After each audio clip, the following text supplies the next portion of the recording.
ایک کنٹینیویشن تھی، ایک سلسلہ تھا، انہوں نے بڑی مستعدی سے اس تک پہنچے ہیں، اور تھوڑی ہی تگ و دو کے بعد، یا ہو سکتا ہے ابھی تک وہ پہنچ چکے ہو کہ باقی لوگ کون تھے، یہ پراسرار بات لگ رہی ہے بیرسٹر صاحب۔ نہیں کامران صاحب، یہ میں اس کو دوبارہ سے ایکسپلین کر دیتا ہوں۔ اس کے دو حصے ہیں، ایک تو ہے رنگ روڈ کا جو پروجیکٹ تھا اٹ سیلف، جس میں گورنمنٹ کا پیسہ خرچ ہونا تھا، اور اس رنگ روڈ کی الائنمنٹ تھی۔ رنگ روڈ کی الائنمنٹ کو لے کے اب تک کی تحقیقات کے مطابق جو ملزمان اس میں نامزد کیے گئے ہیں انکوائری کے مطابق، ان کے خلاف مقدمہ داخل کیا جا رہا ہے۔ جب اب یہ مقدمہ داخل کر دیا گیا ہے، اس میں فردر انویسٹیگیشن بھی ہوگی، اور وہ اینٹی کرپشن ہی کرے گی۔ اگر اس میں مزید کسی شخص کا کسی کی نشاندہی ہوتی ہے، چاہے اس کا تعلق کسی بھی حکومتی عہدے سے ہو، وہ بھی شامل تفتیش ہوگا، اریسٹ بھی ہوگا، اس کے خلاف چلان بھی داخل ہوگا۔ ایک دوسرا حصہ ہے جس میں ابھی جرم سرزد نہیں ہوا گورنمنٹ کی سطح تک، لیکن اگر اس علاقے میں مثال کے طور پہ کسی ہاؤسنگ سوسائٹی نے پبلک ایٹ لارج کو چیٹ کیا اور لوگوں کو یہ سہانا خواب دکھا کے ان سے پیسے لے لیے کہ یہاں سے رنگ روڈ گزرے گی اور اس کی وجہ سے یہاں کی قیمت پراپرٹی کی یہ ہوگی، جبکہ موقع پہ وہاں کوئی چیز موجود نہیں ہے، وہ معاملات جو ہیں وہ اینٹی کرپشن کے قانون کے تحت ان کی جورسڈکشن میں نہیں آتے۔ چیٹنگ پبلک ایٹ لارج کا جو آفینس ہے وہ ایف آئی اے کی جورسڈکشن ہے اور نیب کی ہے، تو وہ والا جتنا وہاں تک کا معاملہ ہے وہ تو نیب اور ایف آئی اے کرے گی، لیکن جو رنگ روڈ کی بنانا، اس کی الائنمنٹ، اس کی لینڈ ایکوزیشن، وہ تمام جو ہے وہ اینٹی کرپشن کا ہی حصہ ہے اور اسی کے کیس کا، اور اس میں جو لوگ سامنے آئے ہیں ان تمام کو چارج کیا جا رہا ہے اس کیس کے اندر۔ تو کوئی ایسی دیوار نہیں ہے جو قانون کے مطابق بھی ہے یا کوئی چیز۔ بیرسٹر صاحب، ابھی جو ہے یہ پی ٹی آئی کا جو آفیشیل پیج ہے اس کے وہاں سے یہ ٹویٹ کیا گیا ہے کہ اس تحقیقات کے نتیجے میں کلین چٹ مل گئی ہے زلفی بخاری صاحب کو اور غلام سرور خان صاحب کو، کیا یہ درست بات ہے؟ دیکھیے، میں نے وہ ٹویٹ تو نہیں دیکھی ہے، لیکن میں یہاں یہ چیز واضح کرنا چاہوں گا، میں نے یہ جس وقت پہلی دفعہ وہ ڈپارٹمنٹل انکوائری کی رپورٹ بھی آئی تھی، تو اس انکوائری رپورٹ کے مطابق بھی صرف جو ڈپارٹمنٹل سطح پہ یہ کہا گیا تھا کہ فلاں جگہ پہ کوئی زمین ہے جو زلفی صاحب کے رشتہ دار کی ہے۔ اب کسی کے رشتہ دار کی زمین ہونا وہ کوئی کرمنل اوفینس نہیں ہے۔ اس چیز کو اینٹی کرپشن نے بڑا ڈیٹیل سے دیکھا ہے، اور اس میں ان کا کوئی رابطہ اس چیز میں واضح نہیں ہوا ہے یا سامنے نہیں آیا ہے جس میں کوئی انہوں نے رنگ روڈ کی الائنمنٹ اور لینڈ ایکوزیشن کے اوپر کوئی بھی ان کا کردار ہو۔ تو اس حد تک جو فیکٹس ہیں وہ اس رپورٹ کا حصہ ہیں۔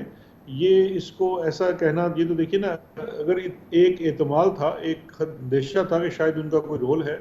اسی کی بنیاد کے اوپر انہوں نے ایک بڑا اصولی فیصلہ کیا اور اپنے عہدے سے الگ ہو۔ بالکل ٹھیک ہے، تو گویا کہ یہ ان کا جو رول ہے اس کے حوالے سے کوئی شک نہیں سامنے آیا، کوئی شبہ سامنے نہیں آیا، اور کوئی ثبوت سامنے نہیں آیا۔ گویا کہ جو الزام لگا تھا زلفی بخاری پر، اس کا کوئی ثبوت، کوئی شک، کوئی چیز اینٹی کرپشن کے ہاتھ نہیں لگی۔ مگر یہ بات ابھی فی الحال ہم غلام سرور صاحب کے حوالے سے یا دوسروں کے حوالے سے نہیں کہہ سکتے، جو منسٹر آف ایویشن ہے، کہ ان کا بھی کوئی، کیونکہ الزام بہرحال ان کے حوالے سے بھی لگا تھا۔ دیکھیے، دونوں کی میں حد تک بات کرتا ہوں۔ یہ بالکل بات میڈیا میں آئی تھی کہ جو غلام سرور صاحب اور زلفی بخاری صاحب کا کوئی کردار ہو سکتا ہے۔ دونوں باتوں کا کوئی ثبوت اس انکوائری رپورٹ میں دونوں کا نہیں ہے، کوئی ہے۔ سوسائٹیز کو لے کے یہ ذکر کیا گیا تھا، وہاں بھی ان کا کوئی ان کے ساتھ کنیکشن نہیں ہے۔ اس کے باوجود اگر کسی اپوزیشن کی جماعت کو یا کسی کو بھی کوئی اعتراض ہے تو وہ اس میں وہ چیز ثبوت کو سامنے لا سکتے ہیں، لیکن اس وقت کوئی ان کا رول، کردار رنگ روڈ کی الائنمنٹ کے اندر اور اس کی لینڈ ایکوزیشن کے اندر نہ ہی سرور خان صاحب کا ہے، نہ ہی زلفی بخاری کا ہے۔ بہت بہت شکریہ، بہت شکریہ۔ بیرسٹر شہزاد اکبر صاحب ہمارے ساتھ موجود تھے، دو ٹوک انداز میں کہہ رہے تھے کہ کوئی کردار، کوئی راستہ، کسی قسم کا کوئی رول کردار نہ جناب زلفی بخاری کا، نہ وزیر ہوابازی جناب غلام سرور خان کا رنگ روڈ سکینڈل کے حوالے سے ملا ہے، اور اس طرح سے ان دونوں کو کلین چٹ مل چکی ہے، یہ کہنا تھا بیرسٹر شہزاد اکبر کا۔ کمرشل بریک، اس کے بعد ذکر کریں گے افغانستان کی صورتحال میں ہر روز ڈرامائی تبدیلی آتی ہے، اور آج ایک انتہائی اہم اور بہت ہی اہم پیش رفت ہوئی ہے پاک افغان بارڈر، یعنی کہ وہ بارڈر جو کہ بلوچستان سے پاک افغان ٹریڈنگ بارڈر ہے، ایک جانب چمن دوسری جانب اسپن بلدک، طالبان نے یہاں پہ قبضہ کر لیا ہے، افغان حکومت کا وہاں وجود نہیں ہے۔ یہ بہت اہم پیش رفت ہے، اس کی بات کرتے ہیں چھوٹے سے وقفے کے بعد۔ Welcome back. افغانستان میں روزانہ کی بنیاد پر تیزی سے بدلتی صورتحال میں آج ایک انتہائی اہم پیش رفت ہوئی ہے۔ بلوچستان میں پاکستان افغانستان سرحدی علاقے اسپن بلدک پر اب افغان طالبان نے قبضہ کر لیا ہے۔ طالبان نے پاک افغان باب دوستی گیٹ پر تقریباً 20 سال بعد کنٹرول حاصل کیا ہے اور اس طرح سے کلیدی مقام پر افغانستان کا پرچم ہٹا کر اب طالبان امارات اسلامی کا جھنڈا لہرا رہا ہے۔ افغان حکام کہتے ہیں کہ علاقے میں طالبان کے کنٹرول کے بعد چمن، قندھار، شاہراہ پر اب آمد و رفت معطل ہے۔ دوسری جانب آج پاکستان نے فوری طور پہ چمن بارڈر بند کر دیا ہے۔ لیویز حکام کے مطابق باب دوستی پر اب ہر قسم کی آمد و رفت، تجارت، لوگوں کی آمد و رفت مکمل طور پہ بند کر دی گئی ہے، جس کے باعث یقیناً تجارت بھی معطل ہو گئی ہے۔ باب دوستی پر اضافی سیکیورٹی بھی تعینات کر دی گئی ہے۔ بتایا گیا ہے کہ چمن سے متصل افغانستان کے تمام سرحدی چوکیوں پر طالبان قبضہ حاصل کر چکے ہیں اور اس طرح سے پاکستان کی اور افغانستان کی سرحد پر اس وقت طالبان کا قبضہ ہے۔ افغان فورسز دور دور تک نظر نہیں آ رہی، کیفیت کشیدہ ہے۔ پچھلے ہفتے میڈیا سے بات کرتے ہوئے director general ISPR major general Babar Iftikhar نے کہا تھا کہ 2600 کلومیٹر طویل پاک افغان سرحد کے 90% حصے میں باڑ لگا دی گئی ہے۔ پاکستان کسی بھی صورتحال سے نمٹنے کے لیے پوری طرح سے تیار ہے۔ یہ پس منظر ہے اور موجودہ صورتحال ہے، مگر اس میں آج کی یہ پیش رفت بہت اہم ہے کہ پاک افغان سرحد چمن بارڈر پر اب طالبان کا قبضہ ہے۔ اس پوری انتہائی اہم اسٹریٹجک ڈیولپمنٹ میں بات کرنے کے لیے ہمیں جوائن کریں بریگیڈیئر ریٹائرڈ محمود شاہ، دفاعی اور اسٹریٹجک امور کے ماہر ہیں۔ بریگیڈیئر صاحب، کتنی اہم بات ہے یہ کہ اب پاک افغان سرحد کے ایک انتہائی کلیدی آمد رفت کے حصے پر اور ایک کلیدی بارڈر پوسٹ پر طالبان کا قبضہ ہو چکا ہے، افغانستان کا اثر وہاں سے ختم ہو چکا ہے؟ جی بالکل، میں سمجھتا ہوں یہ بہت اہم پیش رفت ہے۔ لگتا یہ ہے کہ طالبان کا جو اسٹریٹجی ہے وہ یہ ہے کہ بڑے شہروں کے اوپر فی الحال حملے نہ کیے جائے، جیسے کابل کے اوپر لوگ کہہ رہے تھے کہ شاید طالبان قبضہ کر لیں یا قندھار پہ کر لیں۔ میرے خیال میں وہ نہیں کر رہے ہیں، لیکن جتنے بھی روٹس ہے، شاہراہیں ہیں جو ان بڑے شہروں تک جاتی ہیں، اس کے اوپر طالبان قبضہ کر رہے ہیں۔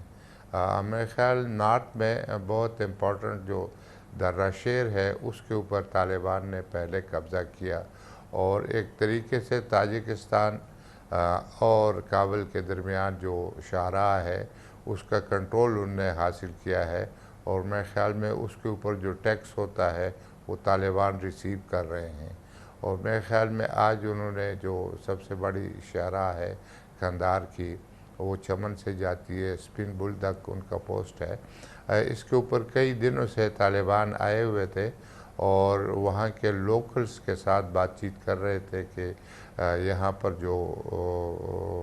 فوجی ہیں ان کو کہیں کہ وہ سرنڈر کریں، اگر وہ سرنڈر نہیں کرتے تو ان کے اوپر حملہ کیا جائے گا۔ اور میرے خیال میں 2 دن پہلے انہوں نے حملہ کیا اور میرے خیال میں اس پوسٹ کو، اسپن بولدک کو انہوں نے قبضہ کیا، اور آج جو ہے جیسے آپ فرما رہے تھے کہ اس جگہ کے اوپر انہوں نے طالبان کا جھنڈا لگا دیا۔ تو میرے خیال میں ایک طریقے سے ایک اسٹریٹجی کے تحت جو چاروں طرف افغانستان کے کنیکشن ہے باہر ممالک کے ساتھ، ان کے اوپر طالبان کا قبضہ ہو گیا ہے، اور میرے خیال میں باقی جگہوں کے اوپر وہ انتظار کریں گے۔ یہ جو قبضہ ہے بریگیڈیئر صاحب، یہ جو قبضہ ہے یہ بہت امپورٹنٹ ہے، کیونکہ یہ ایک بہت بڑی تجارت کی راہداری ہے پاکستان اور افغانستان کے درمیان، اور افغانستان کی ایک بڑی امپورٹنٹ یہ ٹریڈ لائن ہے، تقریباً ایک لائف لائن ہے۔ اب وہاں پہ افغان کسٹم چیک پوسٹ نہیں ہے، افغانستان کی حکومت کا انفلوئنس نہیں ہے۔ بہرحال اس وقت افغان حکومت ہے جو سوورن ہے اس وقت افغانستان کی، یہ ایک بڑی کمپلیکیٹڈ سچویشن نہیں ہو رہی؟ اب تجارت کیسے ہوگی، آمد و رفت کیسے ہوگی؟ پاکستان کے لیے بھی تو بڑی مشکل صورتحال ہے. دوسری طرف اگر کوئی اتھارٹی نہیں ہے, کوئی ساورن اتھارٹی نہیں ہے تو جی بالکل, یہ بڑی کمپلیکیٹڈ سی سچویشن ہو جائے گی. پاکستان ابھی تک جو کابل میں حکومت ہے ان کو ریکگنائز کرتا ہے اور طالبان کو ریکگنائز نہیں کرتا, اور میرے خیال میں پاکستان یہ عندیہ بھی دے چکا ہے کہ جب تک کوئی بھی حکومت کابل میں ہوگی اور ان کو عوام کی حمایت حاصل نہیں ہوگی تو پاکستان ان کو تسلیم نہیں کرے گا. یہ ایک طریقے سے ساؤنڈ کیا تھا طالبان کو کہ وہ اگر زور سے قبضہ کرتے ہیں تو جس طرح پہلی بار ہم نے طالبان کی حکومت کو تسلیم کیا تھا اور ساری دنیا کو کہہ رہے تھے کہ جن کو تسلیم کریں, تو میں سمجھتا ہوں کہ اس کے تحت یہ ایک بڑی کمپلیکیشن ہے. ہم افغانستان کی حکومت کو تسلیم کر رہے ہیں فی الحال, اور جب تک وہ کابل میں ہے میرے خیال میں ہم تسلیم کرتے رہیں گے. گویا اس اور اگر کیفیت طالبان میں جو ہے بریگیڈیئر صاحب یہ ممکن نہیں ہے کہ اگر وہاں پہ افغان گورنمنٹ کی باقاعدہ پریزنس نہیں ہے ہماری بارڈر پوسٹ پہ, کہ ہم کسی قسم کی بھی کوئی ٹریڈ الاؤ کریں یا آمد و رفت الاؤ کریں. نہ کسٹمز ہے, نہ امیگریشن ہے, نہ دوسری کوئی گورنمنٹ کی اتھارٹی ہے وہاں پر, تو یقیناً ہمیں تو پھر یہ کلوز کرنا پڑے گا یہ بالکل, جہاں جہاں ایسی کیفیت پیدا ہوتی ہے. جی بالکل. جب تک کہ افغانستان کی حکومت کابل میں جو حکومت ہے وہ اس کی اجازت نہ دے, وہ کہے کہ آپ بے شک ان کے تھرو ٹرانزٹ کر کے ہمیں سامان پہنچائیں تو ہم وہ کر سکتے ہیں, لیکن ان کی رضامندی کے بغیر میرے خیال میں ڈائریکٹلی ہم طالبان کے ساتھ جو ہے وہ انٹریکٹ نہیں کریں گے, کیونکہ یہ جو ہے یہ ایک سچویشن اتنی کمپلیکیٹڈ ہے کہ ہم نہیں چاہتے کہ ہم یہ امپریشن دیں کہ ہم ایک خاص سائٹ کے ساتھ طرفداری کر رہے ہیں. اور میرے خیال میں یہ صورتحال میں کیا یہ بات خارج از امکان ہے کہ یہی کیفیت کل ہم تورخم میں دیکھیں, آگے جلال آباد میں طالبان کا قبضہ آ جائے اور پھر تورخم پہ طالبان آ کے اپنا جھنڈا لہرا دے, پھر ہمارے لیے مزید مشکل ہو جائے گی. جی بالکل, اور میں سمجھتا ہوں کہ آج اجلاس ہو رہا ہے SCO کا, جس کے اندر جو ہے یہ سینٹرل ایشین ریپبلکس بھی ہیں اور رشیا بھی ہے, اور ہم لوگ جو ہے اس کے اوپر انسسٹ کر رہے ہیں, اصرار کر رہے ہیں کہ یہاں پر یہ جو متحارب گروپس ہے یہ آپس میں بیٹھیں اور بات چیت کریں اور کوئی حل نکالیں. تو جب تک کہ وہ حل کوئی نہیں نکلتا, اور افغانستان میں اچھا یہ ہے کہ ایک فورم موجود ہے اور وہ فورم ان کا لویا جرگہ ہے, اس کا اجلاس بلایا جا سکتا ہے جو عوام کو ریپریزنٹ کرتے ہیں, اور ان سے کوئی فیصلہ لیا جا سکتا ہے کہ آپ بتائیں ان صورتحال میں ہم کیا کریں. اور میرے خیال میں پاکستان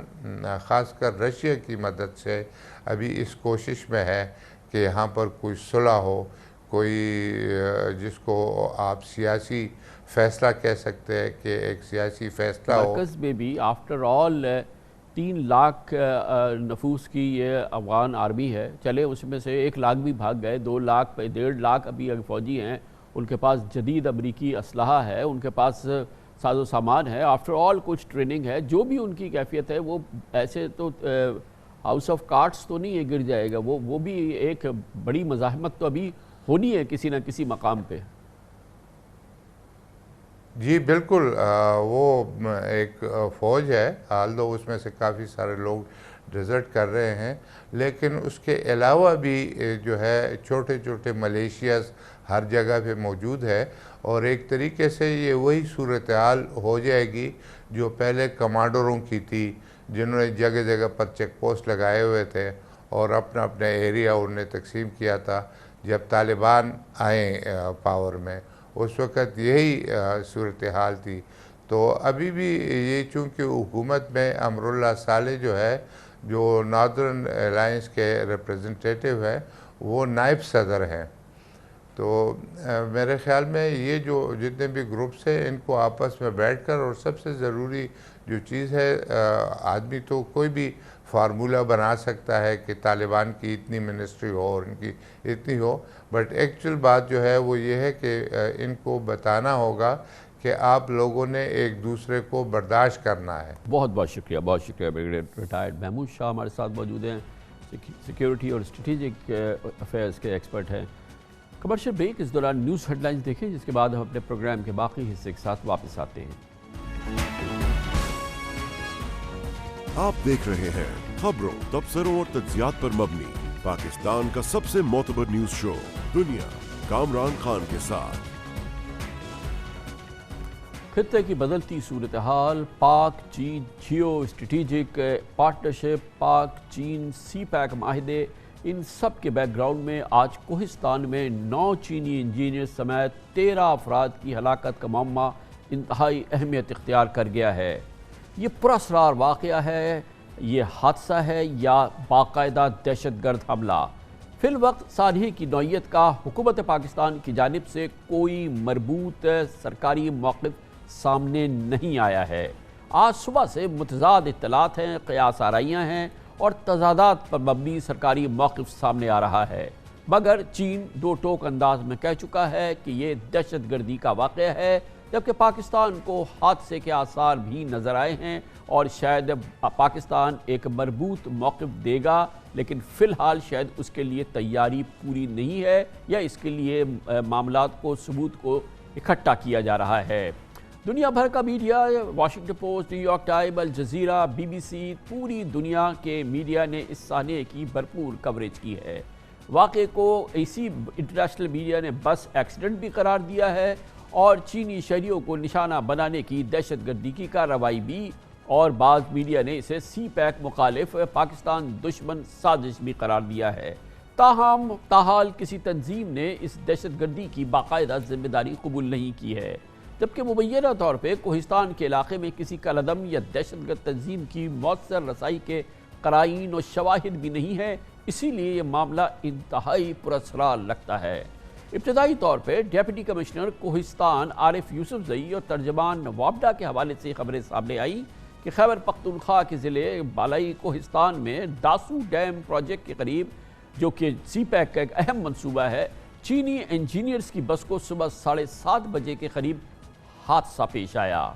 بریسین کیمپ سے داسو ڈیم کی سائٹ پر چینی انجینئرز کو لے جانے والی اس بس میں FC اہلکاروں سمیت 41 افراد سوار تھے، یہ بتایا گیا ہے۔ اسی دوران یہ بس کھائی میں گری اور زوردار دھماکہ ہوا۔ اب یہ نہیں پتا کہ زوردار دھماکہ ہونے کے بعد بس کھائی میں گری یا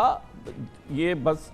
کھائی کے گرنے کے بعد اس میں دھماکہ ہوا۔ چینی کہتے ہیں کہ دھماکہ پہلے ہوا ہے اور بس کھائی میں بعد میں گری ہے۔ اس سے تھوڑی دیر بعد بیجنگ نے اس واقعے کو دہشت گرد حملہ قرار دیا اور حکومت پاکستان سے مطالبہ کیا۔ چینی وزارت خارجہ کے ترجمان نے کہا کہ اس حملے پر انہیں اور حکومت چین کو شدید دھچکا لگا ہے۔ چینی حکومت نے کہا کہ پاکستان چینی شہریوں اور منصوبوں کی حفاظت یقینی بنائے اور واقعے کی تحقیقات کر کے مجرمان کو سخت سے سخت سزا دے۔ ان کے دفتر خارجہ کے اس بیان کے بعد آج پاکستان کی جانب سے جو پہلا رد عمل سامنے آیا وہ شاید ان معاملات کے حوالے سے غیر معمولی تھا یا شاید غیر مناسب تھا، مگر بہرحال وزیر اعظم کے مشیر برائے پارلیمانی امور بابر اعوان نے اس کے تھوڑی دیر بعد قومی اسمبلی میں خطاب کے دوران اس سانحے کو بزدلانہ حملہ قرار دیا، گویا کہ انہوں نے تسلیم کیا بغیر کہے کہ یہ دہشت گرد حملہ تھا، اور کہا کہ اس سے پاکستان اور چین کے مثالی تعلقات متاثر نہیں ہوں گے۔ جو آج بزدلانہ حملہ ہوا ہے جس کے نتیجے میں شہادتیں ہوئی ہیں، یہ گورنمنٹ بھی اور ایوان بھی اور پورا پاکستان اس کی مذمت کرتا ہے، اور جو اسپیشل انیشیٹوز ہیں پاکستان اور پڑوسیوں کے درمیان وہ کسی صورت کے اوپر بھی ان سے نہ توجہ ہٹے گی اور نہ ان پہ سے کام ہٹے گا۔ یہ اگر کسی کو غلط فہمی ہے تو وہ غلط فہمی دور کر لے۔ میں انٹیریئر منسٹر صاحب سے ابھی بات کروں گا کہ وہ سیکیورٹی پہ آ کے بریفنگ دے اور اس واقعے کے بارے میں ایوان کو اعتماد میں لیں۔ ہمیں نہیں پتا کہ بابر اعوان صاحب نے جب یہ بیان دیا تو ان کی باقاعدہ بریفنگ ہوئی تھی یا باقاعدہ حکومت پاکستان کی جانب سے ان سے کہا گیا تھا کہ اسے بزدلانہ حملہ قرار دیں، گویا کہ حکومت پاکستان تسلیم کرے کہ دہشت گردی کی کارروائی ہے۔ اہم بات یہ ہے کہ پاکستانی دفتر خارجہ نے تھوڑی دیر بعد بیان جاری کیا کہ چینی ورکرز کو لے جانے والی بس ایک میکینیکل خرابی کی وجہ سے کھائی میں گری. جس وقت یہ گری ہے اس کے بعد اس میں ایک دھماکہ ہوا. پاکستانی دفتر خارجہ نے قیمتی جانوں کے نقصان پر تعزیت کی اور پاکستان اور چین کے قریبی دوست بلکہ آئرن بردرز میں پاکستان ہونے کا ایک بار پھر اعادہ کیا اور کہا کہ اپنے ملک میں چینی شہریوں اور منصوبوں کی حفاظت کو ہم بہت اہمیت دیتے ہیں. اسی دوران اسلام آباد میں چینی سفارت خانے نے ایک بیان میں پاکستان سے معاملے کی فوری تحقیقات اور سی پیک پروجیکٹ اور چینی باشندوں کی ایک سیکیورٹی کو مزید بہتر بنانے پر زور دیا ہے. یقیناً ابھی حکومت پاکستان کا اس سلسلے میں جیسے میں نے آپ کو بتایا مربوط ایک سرکاری موقف نہیں آیا ہے. یہ بہت امپورٹنٹ بات ہے اور اس حوالے سے ابھی اس واقعے کے حوالے سے وزیر اعظم عمران خان کا جو کہ روایتی بیان بھی ہوتا ہے یا پاکستان کے صدر کا وہ بھی ابھی سامنے نہیں آیا ہے. وزیر داخلہ جناب شیخ رشید احمد اس معاملے پہ خاموش ہے. وزارت داخلہ کا بھی کوئی بیان نہیں آیا ہے اور یقیناً یہ معاملہ بھی حکومت پاکستان کے زیر تفتیش ہے. گویا کہ حکومت چین کا یہ کہنا کہ یہ دہشت گردی کی واردات ہے اور کھلی دہشت گردی ہے، پاکستان اس سلسلے میں مزید حقائق جمع کرنا چاہتا ہے، اسے اس کا یقین نہیں ہے. اس پوری صورتحال پہ بات کرتے ہیں سیکیورٹی، انٹیلیجنس امور اور دہشت گردی کے امور کے ماہر جناب عامر رانا ہمارے ساتھ موجود ہیں. ممتاز کالمنسٹ بھی ہیں عامر رانا صاحب. عامر رانا صاحب آپ فرمائیے گا، آپ کے خیال میں یہ دو موقف چل رہے ہیں. حکومت پاکستان شیور نہیں ہے، یہ تک کہا ہے کہ ایکسیڈنٹ ہے. چائنیز گورنمنٹ نیئرلی شیور ہے کہ اس نے کہا کہ یہ ایک ٹیرر انسیڈنٹ ہے. آپ ان میں سے کون سے ورژن کو زیادہ قریب از حقائق سمجھتے ہیں؟ دیکھیے ابھی اس کے اوپر ابہام ہے اور پاکستان کے پاس اس کی وجوہات ہیں اس کو ایک تکنیکی حادثہ قرار دینے کے لیے، کیونکہ اس علاقے کے اندر بڑے طویل عرصے سے کوئی بڑا دہشت گردی کا واقعہ نہیں ہوا. اگرچہ کچھ ایسے شواہد ابھی حالیہ دنوں میں سامنے آئے ہیں کہ کچھ شدت پسند گروہ ارد گرد کے علاقوں میں اکٹھے ہو رہے ہیں، تو شاید ایک یہ وجہ ہو سکتی ہے. لیکن ابھی ظاہر ہے کہ اس کے اوپر تحقیقات ہونی ہے اور ٹیم بھیجی گئی ہے، تو اس کی تحقیقات سامنے آئیں گی تو اس کے بعد صورتحال کلیئر ہوگی. لیکن جو مقامی افراد کی طرف سے بیانات آ رہے ہیں اس کی وجہ سے شکوک و شبہات پھیل رہے ہیں اور وہی عالمی میڈیا میں کوٹ ہو رہے ہیں اور وہی جو چینی حکام ہیں ان کا موقف بھی اس کے قریب تر نظر آتا ہے. میرا خیال ہے کہ آنے دنوں میں یہ صورتحال کلیئر ہو جائے گی. لیکن یہ دونوں صورتوں کے اندر ایک بہت ہی سنگین واقعہ ہے، خواہ یہ دہشت گردی کا واقعہ ہے یا حادثہ ہے، کیونکہ چائنیز اپنے نیشنلز کے لیے اپنے شہریوں کے لیے بہت ہی سینسیٹیو ہے پوری دنیا کے اندر. ان کے لیے یہ دہشت گردی کا واقعہ ہو یا حادثہ ہو تو اس کی اہمیت حساسیت کم نہیں ہوتی، کیونکہ جب یہ پورا جو سیکیورٹی کا پیرافرنیلیا پاکستان نے اور چین کے اداروں نے مل کے بنایا تو اس کے اندر اس کو ہر قسم کے جو سیکیورٹی لحاظ سے سیکیورٹی پروف بنانے کی بات کی گئی تھی اور اس میں اس طرح کے حادثات سے پریونشن کی بھی بات تھی. ظاہر ہے کہ یہ چائنیز کے لیے خواہ یہ دہشت گردی کا واقعہ ہو یا تکنیکی خامی ہو، لحاظ سے غیر معمولی واقعہ ہے. کئی لحاظ سے یقیناً غیر معمولی واقعہ ہے، کیونکہ ایک پیٹرن ہے. اگر چینی باشندوں کو نشانہ بنایا گیا ہے تو وہ عام طور پہ ہم نے دیکھا ہے کہ بلوچستان میں نشانہ بنایا گیا ہے، کراچی میں نشانہ بنایا گیا ہے اور ایک بڑی کثیر اکثریت میں اس میں جو لوگ ملوث تھے یا جو پکڑے گئے وہ تھے وہ لوگ جو بلوچ انسرجنٹس کے نام سے جن کی آئیڈینٹیفیکیشن ہے، جو سی پیک کے خلاف بات بھی کرتے ہیں، جن کے اپنے تانے بانے باہر ہیں. اور وہ چیزیں جو ہیں وہ انگریڈینٹس جو ہیں وہ کے پی کے کوہستان کے اس واقعے میں کہیں نظر نہیں آتے. دیکھیے یہ علاقہ تو خاصا ظاہر ہے کہ بلوچستان سے دور ہے اور ابھی تک جو چائنیز انجینئرز پہ اور چائنیز مفادات کے اوپر جو 14 حملے پاکستان کے میں ہوئے ہیں اس میں بے شک زیادہ بلوچستان سے رپورٹ ہوئے ہیں، کچھ کراچی میں، لیکن اس کے اندر جو مذہبی عسکریت پسند گروہ بھی شامل رہے ہیں. آپ کو اگر یاد ہو کہ 2013 میں کوہستان سے زیادہ دور تو نہیں ہے، کچھ 100 کلومیٹر کے فاصلے کے اوپر ہی ہے، نانگا پربت جہاں پہ اٹیک ہوا تھا سیاحوں کے اوپر، اس میں چائنیز سیاح بھی شامل تھے جن کے اوپر یہ حملہ ہوا تھا. آپ کو بالکل ابھی یاد ہوگا کہ کوئٹہ کے اندر بھی جو سرینا کے اوپر حملہ ہوا اس میں بھی ابتدائی اطلاعات یہی تھیں کہ اس کا بھی جو ٹارگٹ ہے وہ چائنیز سفیر تھے پاکستان میں اور اس حملے کی ذمہ داری ٹی ٹی پی نے قبول کی تھی. تو اس خاص علاقے کے اندر ٹی ٹی پی کی اس طریقے سے موجودگی کے تو شاہد نہیں ہے، لیکن چند ایسے گروہ ہیں عسکریت پسند جن کی ہمدردیاں طالبان کے ساتھ ہمیشہ سے رہی ہیں، اسی طرح کے نظریات کے وہ حامی ہیں. پاکستان میں کئی جو فرقہ وارانہ تنظیمیں ہیں ان کے ساتھ ان کے روابط ہیں، اور یہ وہی لوگ ہیں جو نانگا پربت والے اٹیک میں بھی شامل تھے، جو پاکستان کی سیکیورٹی فورسز کے اوپر بھی حملوں میں شامل رہے ہیں، اور جو پچھلے 4-5 سال کے اندر جو اسکولوں کو جلانے کے واقعات گرلز کے جو پیش آئے اس کے اندر بھی شامل رہے ہیں. تو اس کانٹیکس کے اندر یہ خارج از مقام تو نہیں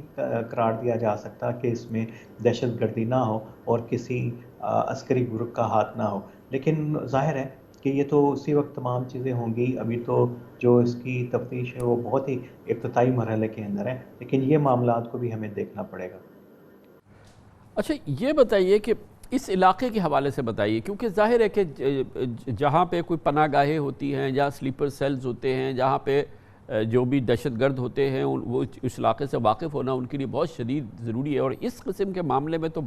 بہت ہی باریک بینی سے ظاہر ہے کہ پلاننگ کی گئی ہوگی. تو اس علاقے میں اس قسم کے کسی گروہ کا ویسے کبھی نہ وجود ملا ہے نہ ہی اس کا کوئی، کیونکہ یہ بڑا کوئی میسو انٹیلیجنس گیدرنگ ہوئی ہے اس کے اندر، اور کوئی بہت ہی پروفیشنل آرگنائزیشن نے اس میں حصہ لیا ہے جس کو کہ ایگزیکٹلی پتہ تھا کہ یہ چائنیز ہیں، یہ داسو ڈیم میں جائیں گے، اس وقت نکلیں گے، پھر بس میں پلانٹ کرنا. اگر مثال کے طور پہ ایسا ہوا ہے تو اس علاقے میں کسی اسٹرینجرز کا یا باہر سے کسی کو آ کے یہ سارا کچھ کرنا اس کے لیے کافی مشکل ہوتا ہے. یہ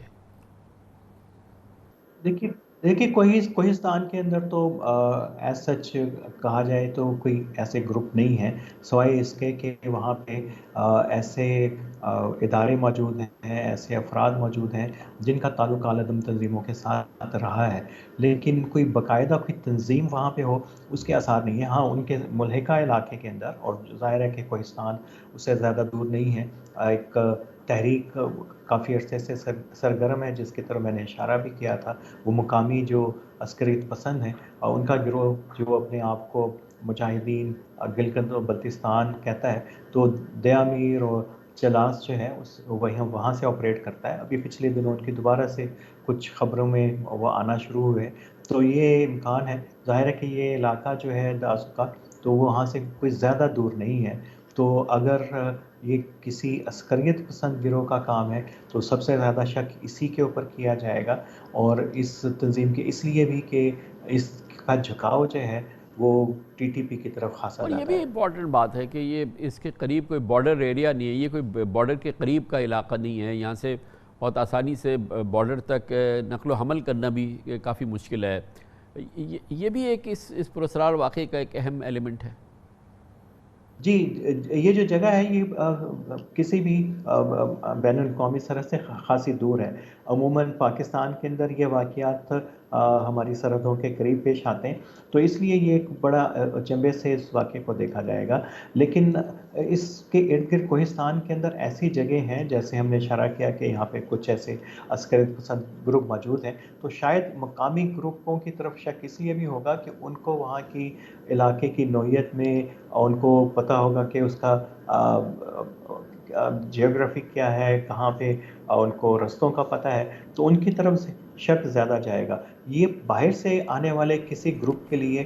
خاصا مشکل ٹارگٹ ہے اگر یہ ایک دہشت گردی کا واقعہ ہے. جو مقامی جو عسکریت پسندوں کی بات کر رہے ہیں ان کا ایک خاصا فرقہ وارانہ جھکاؤ ہے، اور ابتدائی کارروائیاں ان کی تو فرقہ وارانہ نوعیت کی دہشت گردی کی تھی، اور ان کو جو حمایت حاصل رہی ہے ظاہر کہ پاکستان میں جو فرقہ وارانہ دہشت گرد تنظیموں کو حاصل ہوتی ہے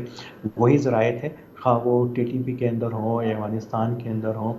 پاکستان کے اندر ان کا سپورٹ نیٹ ورک ہو فرقہ وارانہ تنظیموں کا، تو وہی ان کے تانے بانے اسی نیٹ ورک سے ملتے ہیں. یہ ان سے مختلف نہیں ہے اپنے مزاج میں، اپنے کردار. بہت بہت شکریہ عامر رانا ہمارے ساتھ موجود تھے. کمرشل بریک، اس کے بعد ذکر کریں گے چوچو کا مربع، اور یہ چوچو کا مربع بنی ہوئی ہے وزیر اعظم کی انرجی لیڈرشپ. وہ لیڈرز جو کہ ان کی اس انرجی ٹیم کا حصہ ہیں سب ایک دوسرے کے سامنے کھڑے ہوئے ہیں، بس باہم دست غربا نہیں ہے، کیفیت بہت خراب ہے. اس کی حقیقت آپ کو دکھاتے ہیں چھوٹے سے وقفے کے بعد.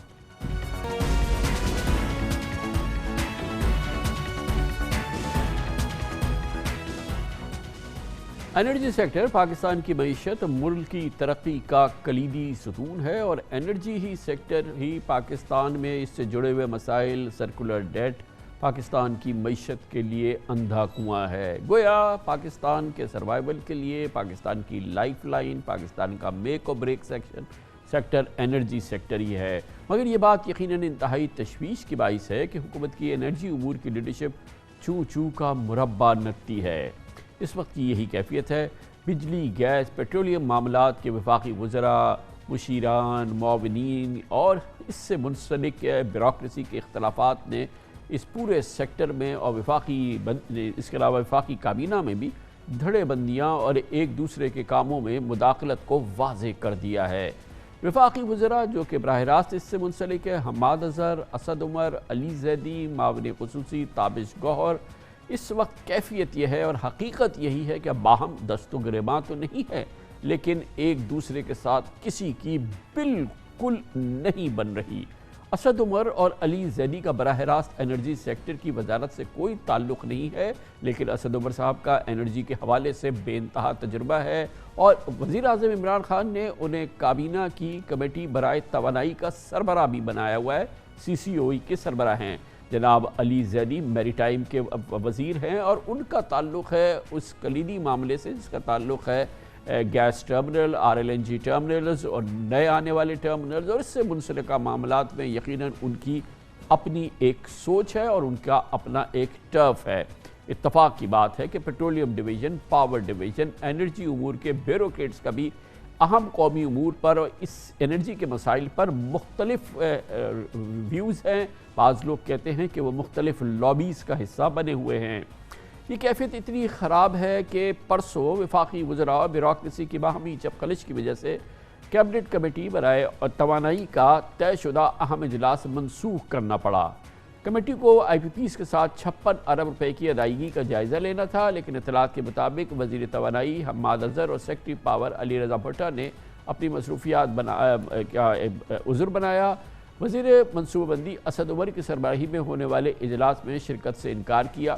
اس سے پہلے بھی گزشتہ بھی CCOE کا اجلاس جو تھا اس کے حوالے سے اختلافات کہیں چھپے نہیں رہے، سامنے آئے۔ اس اجلاس میں بھی حماد اظہر، تابش گوہر نے شرکت سے معذرت کر لی تھی۔ CCOE نے اس حوالے سے ایک بہت اہم معاملہ سامنے آیا تھا جب پاکستان میں اچانک گیس کے حوالے سے شدید کرائسس کی کیفیت پیدا ہوئی تھی۔ اینگرو ڈرائی ڈاکنگ کے لیے ٹرمنل اپنا بند کرنا پڑ رہا تھا اس کو۔ اسی دوران پاکستان کی 2 گیس فیلڈز بند تھی اور ایک کیفیت تھی، ایک پینک کی سی سچویشن تھی جو سامنے تھی۔ اس موقع پہ کابینہ کی کمیٹی برائے انرجی نے تحقیقات کا اعلان کیا تھا اور یقیناً اس کا مقصد اور اس کا فوکس یہی احباب تھے جو کہ دراصل اس کے کرتا دھرتا ہیں۔ حالیہ دنوں میں north south gas pipe line منصوبے کا معاملہ ہو یا اینگرو LNG ٹرمنل کی ڈرائی ڈاکنگ کا معاملہ، حماد اظہر، اسد عمر، علی زیدی، تابش گوہر کے اختلافات اور تضادات میڈیا کی زینت کرنے کے معاملے پر حماد اظہر، اسد عمر کے موقف میں تضاد نمایاں تھا۔ ڈرائی ڈاکنگ کے معاملے میں تحقیقات کے لیے وفاقی وزیر ریلوے اعظم سواتی کی سربراہی میں کمیٹی بنائی ہے۔ اس کمیٹی نے ایک بڑا سوال نامہ اپنے ان کالیگز کو بھیج دیا ہے اور یہ تحقیقات جو ہے یہ بہت بڑا وجہ نزاع بنی ہوئی ہے اس وقت یہ انرجی ٹیم کے درمیان۔ ڈرائی ڈاکنگ کی وجہ سے آپ کے پاس ایک ٹرمنل اویلیبل نہیں ہوگا یا لمیٹڈ کیپیسٹی میں اویلیبل ہوگا۔ اس میں کوئی شک نہیں کہ جو لوگ ذمہ دار ہیں، جو فیصلہ سازی انہوں نے نہیں کی، محکمے کے اندر بھی فیصلہ سازی کے اندر کمزوری رہی ہے۔ اسی لیے CCOE کی جو پچھلی میٹنگ ہوئی تھی اس کے اندر یہ بھی فیصلہ کیا گیا تھا۔ اعظم سواتی صاحب کی سربراہی میں ایک کمیٹی بھی بنائی گئی ہے تاکہ انویسٹیگیشن کی جائے کہ کہاں پہ کمزوری رہی ہے اس فیصلہ سازی کے اندر۔ کانٹریکٹ کے مطابق 15 سال میں 2 مرتبہ ڈرائی ڈاکنگ یعنی مینٹیننس ضروری ہے، اور جو انٹرنیشنل سرٹیفیکیشن کا ادارہ ہے فرانس کا، اس نے یہ کہا ہے کہ 30 جون کے بعد اگر آپ نے اس کی ڈرائی ڈاکنگ نہ کرائی تو یہ جہاز کام نہیں کر سکے گا، آپ کے اوپر پینلٹیز لگ جائیں گی انٹرنیشنل شپنگ لا کے تحت۔ پچھلے سال جب یہ کمپنی ایکسٹینشنز مانگ رہی تھی فرینچ کی کمپنی سے، میں تو انرجی منسٹر نہیں تھا اس وقت حکومت کو، محکمے کو اور کمپنی کو ہر وقت اطلاع بھی دینی چاہیے تھی اور ڈیٹ تعین کر لینی چاہیے تھی کہ اب ہم اس ڈیٹ پہ ہم نے اس کو ڈرائی ڈاکنگ کرانا ہے، جو کہ نہیں ہوا۔ یہ بات بھی کسی سے چھپی نہیں ہے کہ بہت ہی سنگین اس وقت کیفیت ہے۔ وفاقی وزیر میری ٹائم جناب علی زیدی اور وزیر اعظم کے معاون خصوصی برائے پاور تابش گوہر کے درمیان